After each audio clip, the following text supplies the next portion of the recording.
That was me speaking earlier to the Prime Minister, Theresa May, on the day that she triggered Article 50, beginning the formal negotiations that will lead to Britain's departure from the European Union in 2 years' time.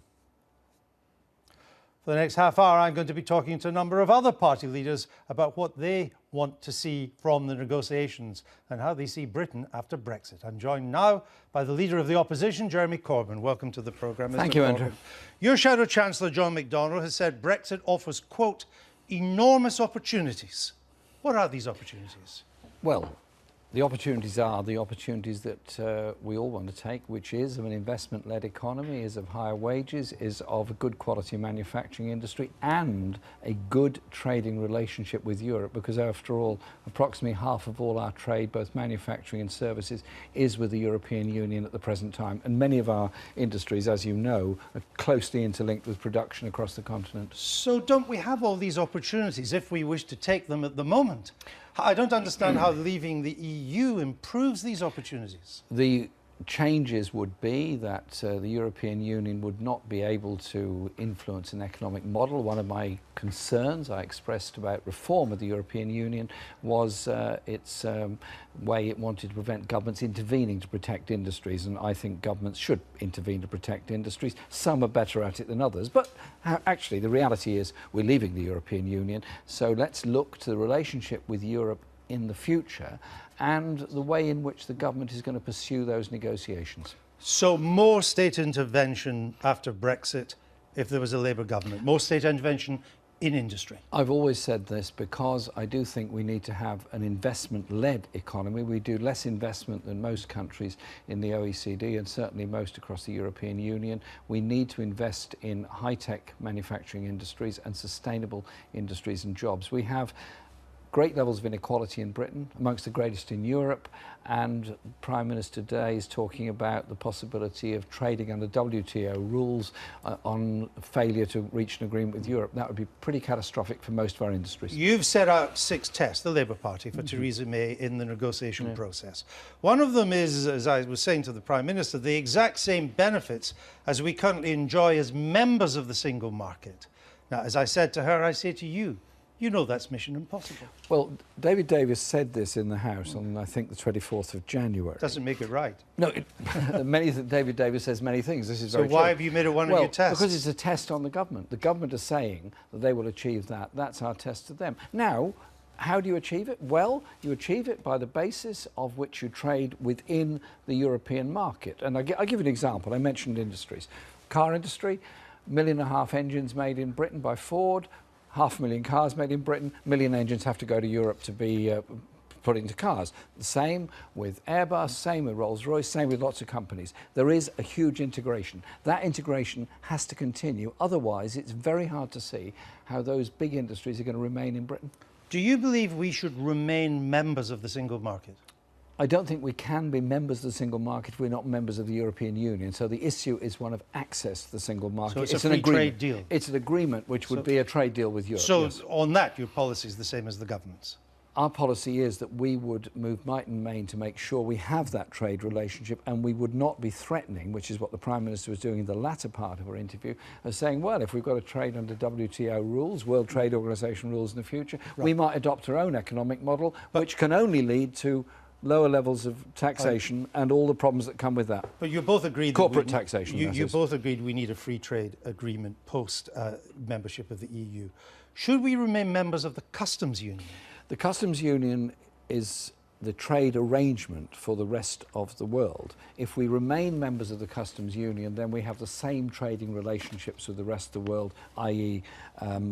fixed agreements on tariffs from outside Europe, as the EU does. So should we remain a member? I suspect we're not going to be allowed to remain a member, so that means we've got to then develop our own trade policies with the rest of the world. And this is where it becomes very complicated, because if we can't trade with the rest of the world under current agreements and we have to develop new trade arrangements, it becomes very complicated. So again, on the customs union the broad principle of the policy is the same as the government. Norway, for example, is not a member of the EU, but does follow the customs union rules and has trade on that basis. No, Norway's in the single market, but it's not a member of the customs union. No, it's not a member of it, but it does follow those. But you agree bases. with the government that we can't be in the customs union, even if we wanted to be. You say we should honour our obligations in leaving the EU. It's the so-called divorce settlement. Do you think that that would come anywhere near the £50 billion that the EU's talking about? I'm not really sure where this 50 billion figure comes from. There are obviously issues about ongoing commitments to staff and, which things the Prime like Minister this, talked about, but as I said to her, that's a different matter. But there's the other way round, is the agreements that have been made with the European Union for example, capital investment programmes on our railways in the southwest and southeast Wales. All those agreements, we either have to pick them up and fund them ourselves or carry on through European funding. So all that's got to be set against the costs. But so is it I don't know where this 50 billion figure comes from. So could you imagine it being close to 50 billion? No, I couldn't. If the Prime Minister doesn't meet all 6 of your tests, will Labour vote against the final deal when it comes before Parliament? Keir Starmer's made our position very clear on this in his speech at Chatham House on Monday, that we set down those points. Those are our points about protection of jobs, protection of conditions, trade arrangements with the European Union. Right. And obviously, if those aren't met, then we will not support it. We would vote against it. And you would vote against it? Yeah. Even if the consequence of that would mean that we would crash out, in your words, on WTO rules? This is where the pressure from the Labour Party and opposition to the government of ensuring 2 things. One is there is a final vote in the British Parliament, because the government didn't want that. And secondly, there is regular reporting to the British Parliament. We will be holding them to account all the way through. And if there's not likely to be an agreement, then surely the obvious thing to do from both the point of view of the 27 other countries, Commission and Parliament and us, is to continue those negotiations by an extension. And within Article 50, there is provision to continue negotiations beyond 2. You need all 27 to agree to it. And if they didn't, what would happen? Well, if it didn't, you'd have to argue very strongly with them. But I have done my best to reach out to colleagues in socialist parties in every one of the 27 member states to do 2 things. One is to help us reach a sensible agreement with Europe, but also to help protect British nationals living in their countries. Not many of your socialist colleagues are in government in Europe. Some are. Not many. Well, some so are, they're not decisive. But they're still a factor in politics. They're still a factor in those parliaments. But they're not in government. Well, would you support a second referendum on the outcome of negotiations? At the moment, no, I wouldn't. I don't see I see we've made a decision in this referendum, and I think it's been put to politicians and to Parliament to deal with the issue. And we campaigned for a Remain vote. That was not successful in the end. The country voted to leave. We respect the result of the referendum, and we want to be able to speak for the entire country in holding the government to account. People might have voted to leave the European Union. They didn't vote themselves out of a job at the same time. Now, both you and the Prime Minister were Remainers in the referendum campaign. Mrs May, as you've heard there, now sounds like an enthusiast for Brexit. You said before the referendum you were 7 out of 10 on staying in the EU. How much are you out of 10 now on leaving? Well, we're leaving, so... are you 10 out of 10? Well, there isn't a debate because we are leaving. But are you becoming enthusiastic like her? Am I becoming enthusiastic like her? No, I'm not as enthusiastic like her. What I'm about Brexit, I mean. No, Brexit is happening. There is no debate about it. It is happening. It's a question of how we leave and the terms in which we leave and the relationship we have with Europe in the future. My concern in the referendum was that I wanted to see, as I said in one of your earlier questions, a reformed European Union. I wanted much more of a social Europe and much more equality across the continent, because that is a problem. But there is also huge issues facing this country on inequality, poverty and injustice, which we have to face. What controls, because if and when we leave, we will have to devise a number of policies which we haven't had to as members. One of them is on immigration from the European Union. At the moment, there is free movement because that's a condition of membership of the EU and the single market. What controls would you place on migration from the EU post-Brexit? Well, it depends what the trade deal is, quite clearly, and what insistence is put there. But Britain has benefited greatly from European workers here. Our health service relies on them. Many of our high-tech industries do.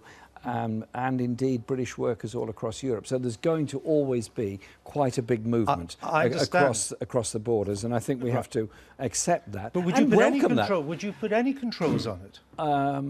What I would do is end the process of agencies recruiting people to come into this country and undercut construction workers, undercut people in call centres and factories, and make sure that there is local advertising of jobs and proper wages and conditions rather than the undercutting that goes on. But let's be serious about this.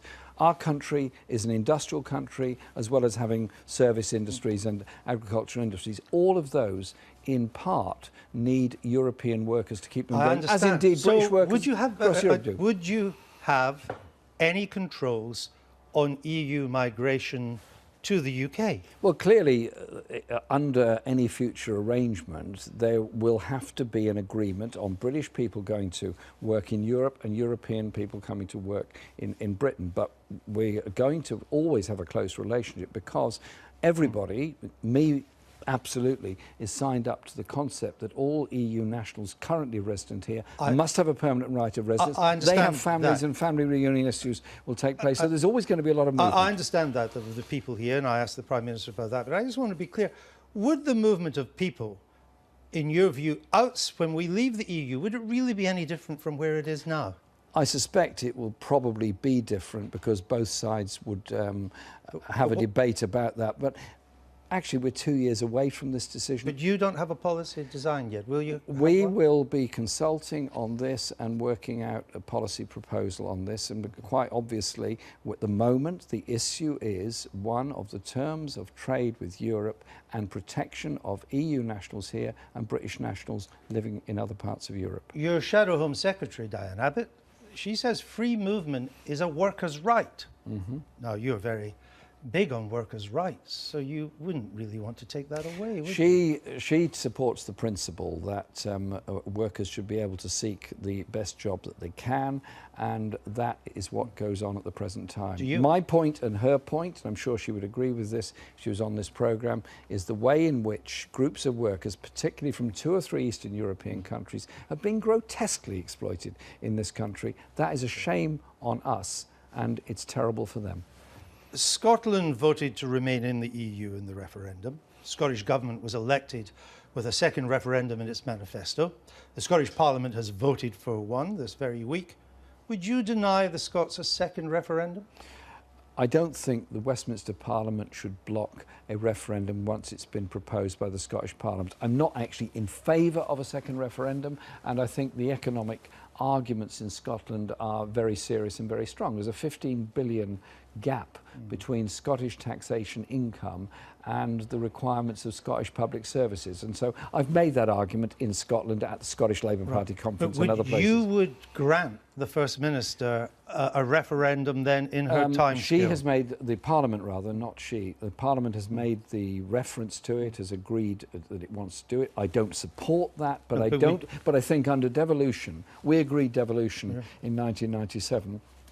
I don't think Westminster should block it, but I think there should be a serious discussion about the timing of it, because if the referendum occurs during the Brexit negotiations, it becomes a bit complicated. I understand and also, that, but Scotland would not necessarily be able to join the EU. Would you back Miss Sturgeon's timetable, which she said from the end of 18 to the beginning of 19, or not? I would say that it shouldn't take place, if it takes place, until after the Brexit negotiations have been completed. Like Scotland, Northern Ireland voted to remain. Now, you've been a huge supporter of a united Ireland in the past. Is it time for a referendum on that? I think we have to recognise that there is going to be an enormous complication about Northern Ireland border with the Republic after the exit from the European Union. Nobody wants a hard border. Everybody wants to support the Belfast Agreement. The Belfast Agreement is built in to the whole European Union arrangements, and so there's going to have to be an agreement on movement of people and goods across the border between the Republic and the six Would you counties. welcome a referendum on a united Ireland? That's up to the people of Northern Ireland to Would you decide whether they support want it a if there referendum. was? If the Northern Ireland Assembly wants to have one, then they should be allowed to. But I do think the important thing now is to reach an agreement to ensure that the good relationship between the six counties and the Republic continues, and that the border stays open. well, and the border is absolutely open so that people can freely move across it. Jeremy Corbyn, thank you. Thank you.